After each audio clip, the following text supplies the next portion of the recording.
Okay, so I'm going to ask a question that my co-hosts here have had time to think about over the Mm-hmm. last week, and Mm-hmm. I'm hoping we can actually answer it in 10 minutes, but I'm a little worried Sure. because I think this is a very uh, broad or challenging or potentially detailed questions. Anyway, here it is. In Next Generation, we saw a handful of original series characters appear. We saw Mm-hmm. McCoy in the first episode. Of course, we saw Spock. We saw Mm-hmm. Scotty. Mm-hmm. Kirk appeared in the movie. Not quite the same, but he was there. Yeah. Now, what story would you write set in TNG Mm-hmm. that involved either Uhura, Sulu, or Chekov? Who Who wants to wants to go go first? first? Yeah. You want Okay, me? Steve. Okay. Very simple. Um, it would be Sulu. Hmm. And in the episode, young Wesley Crusher is sent to flight school to become a starship pilot. And he gets there, and who's his instructor? But it's Sulu, the original pilot, helmsman of the Enterprise.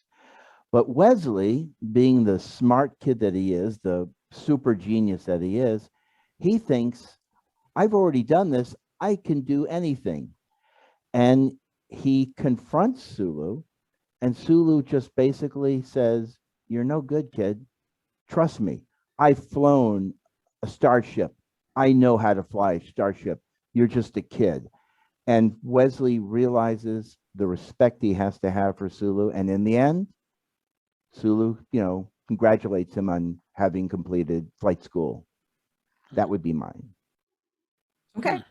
I like that. Yeah, I can't top that. Oh, I've been stuck. sorry. No. So my answer originally was going to involve Sulu too, just kind of like cause just that whole, it would be neat to have like a Captain Sulu, with his ship and like all the stories that happened. So I thought about, I was like, but then, no, that's too easy. So that's not going to be my answer.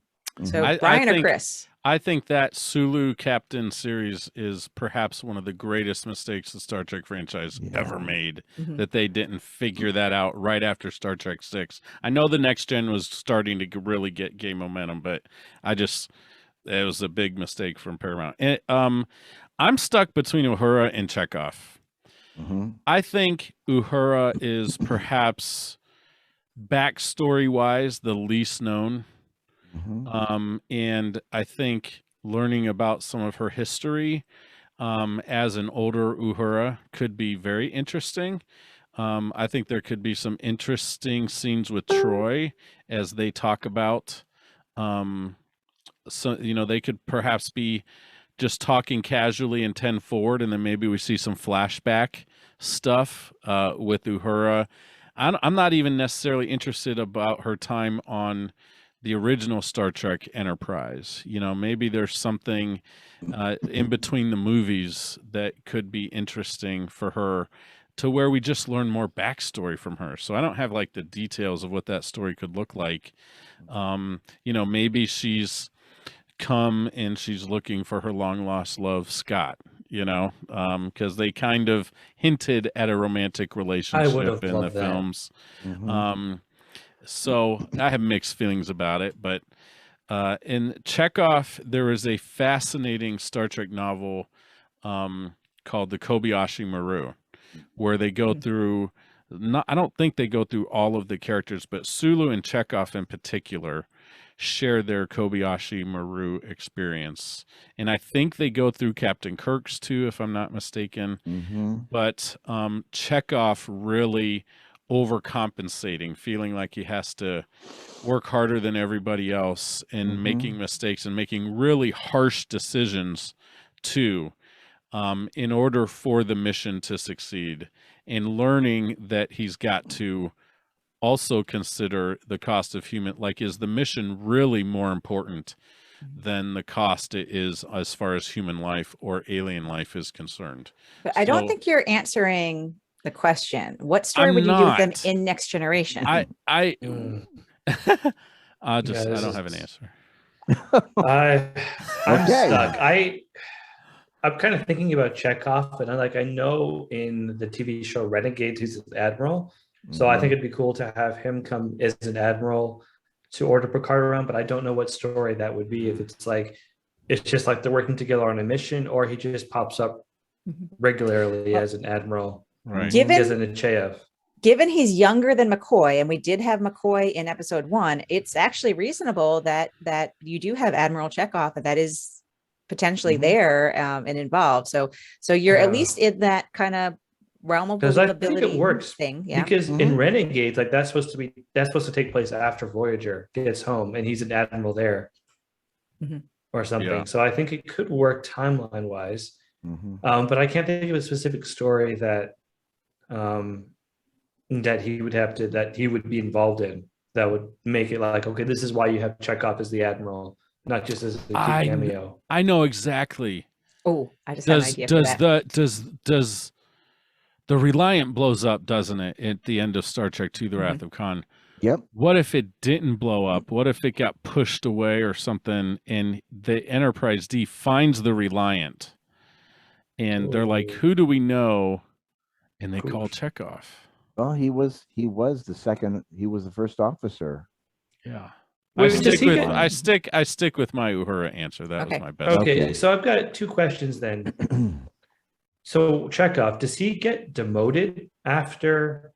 Because he goes back to being a helmsman, but it's like, well, he was a first officer of a ship. Wouldn't he just get transferred to a different ship and still be first officer? Because I think he was still a commander, wasn't he? He was still a commander, but it just seemed like he was demoted back to not no, demoted I feel like because officially, again, they were just doing what they had to do, right? Yeah. Because they were on the Klingon ship. It was just them.